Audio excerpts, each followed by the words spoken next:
Thank you very much.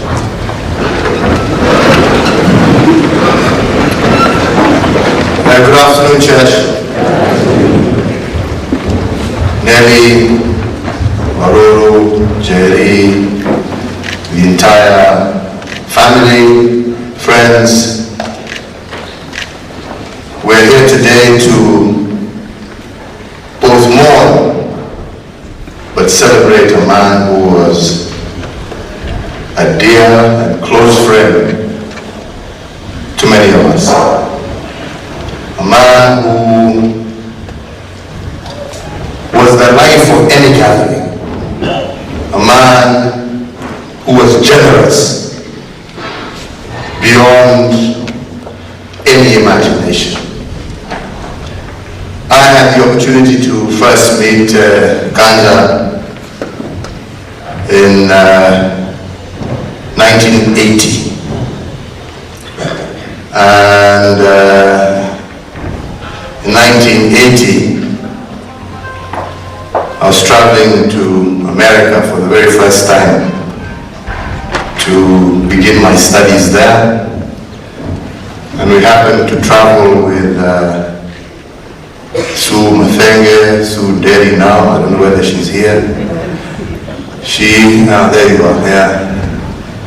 She had been there before, so she was charged by my mother to ensure that I made it to school. So at that time I was in New Jersey and we traveled together.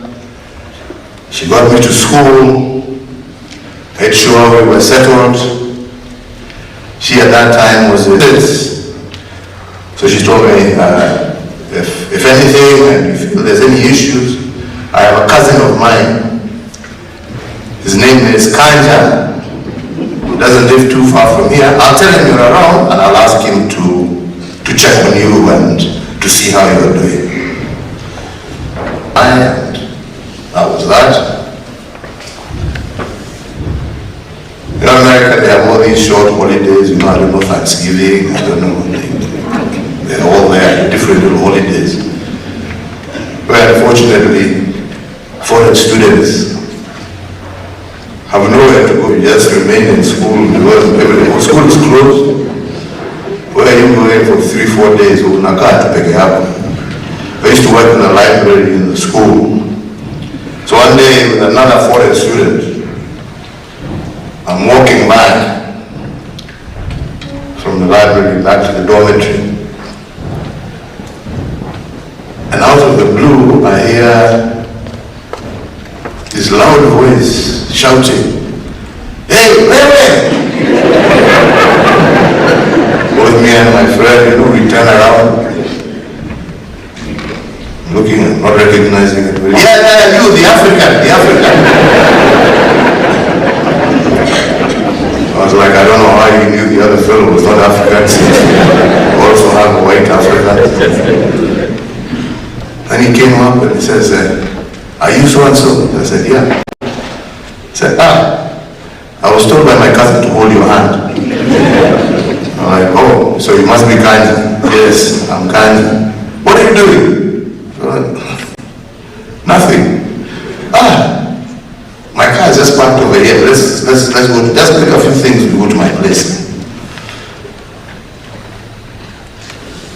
I looked at this stranger fellow, so confident, just telling me to get into his. I proceeded to do just that. Got into his car and we traveled to his apartment. And that became my second home. To the extent that one day, as you heard, he used to work at UPS. I took the train and traveled to Jersey City, where he was based. And I happened to arrive there. Kumbe Kanja had already gone to work. So there was, in his apartment block, there was a place, the ground floor, where we used to go and have tea.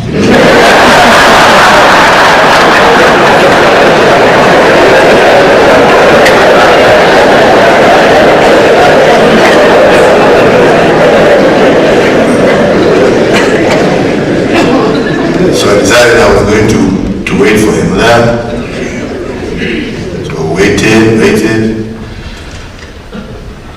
Because I knew eventually when he came from work, he had to come through this team place. He would find me there.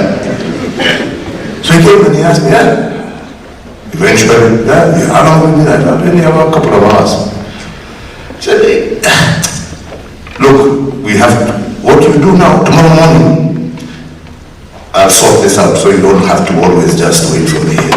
The next morning, he made a copy of a key of his apartment, he gave it to me and told me, whenever you're here, you just, and the couch is there, ni kwako nyumbani.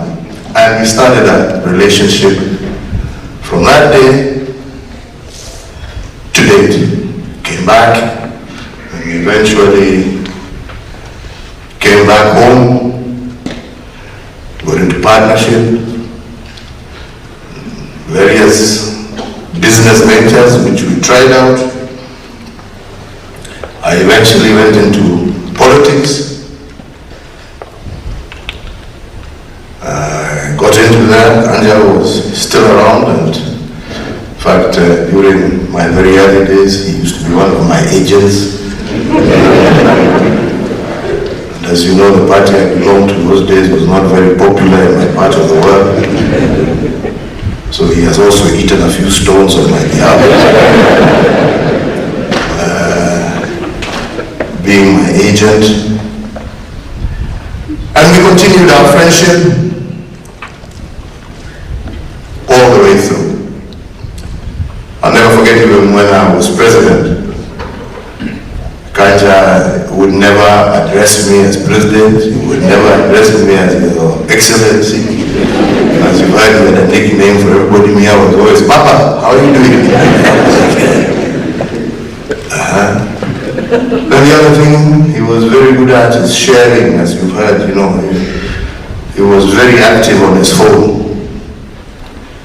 So I can assure you I suffered immensely during my tenure as president, because any of these memes,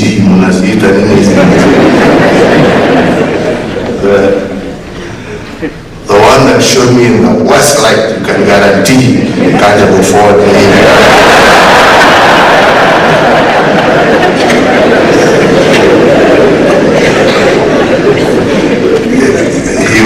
He would ensure he's forwarded, and with that, those emojis of laughter. So I'd call him and tell him, Kanja, what are you doing? What are you No, wait, it's funny, isn't it funny? But he continued, and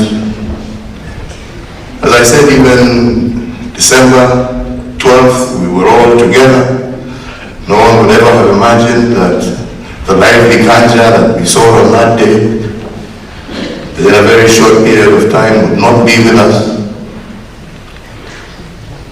And even during that whole time, and before, he would still now share emojis and memes, but now a different guy.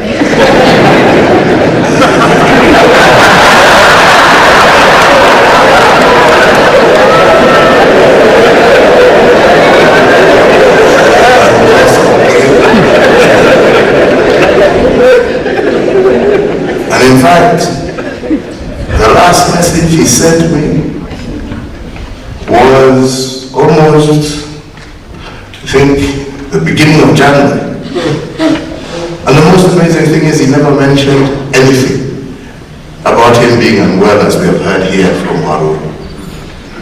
He was still sending his jokes. He was still keeping everybody's spirit high. And it was only when I bumped into Gary at another function where we lost my cousin, that he told me, our friend is in hospital. I said, what? He told me, he's in hospital. I told him, just less than 2 days ago, he didn't show any went to see him. Weak, but he didn't want to talk about his illness. He wanted to talk to me about what a wonderful December he had with his family, and how he was encouraging them to meet regularly, and how that they would have to continue to be together and to get to know each other more. Told me about the unfortunate incident of Erimo's husband, but he would not talk about his illness. And I asked him, so how are you feeling? I'm okay, I'm okay. I'm just waiting for the arrangements to be made to go to India, and they'll fix me up, and I'll be fine. He showed nothing. Despite the fact that you could see he was struggling, he showed no sign and did not even want it to become a discussion. And that was Kanja, a man, brave, loyal, and he did that because he didn't want it to affect anybody else. But I also agree with Waru as we move forward. I think we should be honest about some of these things, and maybe if we're honest about them early enough, maybe something can be done. But Kanja lived his life to the fullest. There's no question about that. Kanja was one of those friends who was there good times or bad. And I think the lesson of his life is a lesson to each and every one of us. We shall miss him, this great, joyful, happy man who made sure that nobody was ever really left behind or left out. Made you feel involved, made you feel loved, made you feel wanted, made you part and parcel of whatever was going on. We shall miss you, Kanja. And to Nelly, your family, we are always there for you. Whatever you shall need, whenever you require, you're in our thoughts, you're in our prayers. And our friendship does not cease because Kanja is with us. Our friendship, as he taught us, continues regardless. May God rest his soul in eternal peace and grant us all comfort in our hearts, and grant his family the strength to endure next years without him, and rather than mourn, to cherish and to be happy about the moments that God gave you to be with this wonderful man. Mungu awabariki na walinde. Asante sana. Thank you so much, Your Excellency, for those moving words.